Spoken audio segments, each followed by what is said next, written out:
Usury. Any interest rate is called usury. Usury is illegal. So in Christian nations, lending money for an interest rate was illegal. So because it was illegal for the Christians, who did the lending? The Jews. So there was Christians who could lend for 0% or didn't lend at all.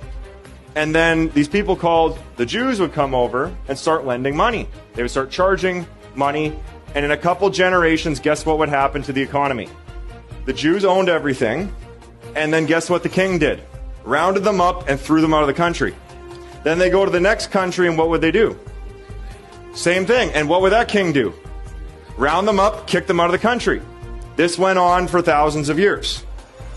This is why the Jews in history have had no country. Because the king would have, they would say no usury, no money lending, and they would start the money lending, they would start the central bank to compete with the king would kick them out. They go to the next country, do it again. So this has happened over and over and over again because this quote right here from Napoleon, he would show the compound interest tables, and he said in a very short amount of time, compound interest would eat up every piece of property in France. In fact, I'm going to show you how powerful compound interest is. It's a very scary thing. And there's a reason why it was illegal. Illegal in the Christian nations and the Christian philosophy, because it would literally enslave people. Guys, the interest on credit cards enslave people today. Does student loans enslave people today? We no longer have forced slavery. We have debt slavery now. It is no longer forced slavery. There's not a massa with a whip whipping you anymore to pick cotton or something like that, or build wallets or whatever you're doing, build boats, all sorts of slavery.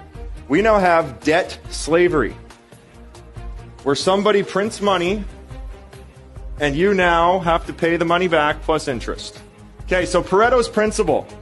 In Italy, an economist named Pareto noticed that 80% of the land was owned by 20% of the families. The start of modern banking was in Italy. You had the Jewish population there, and they would exchange gold for notes.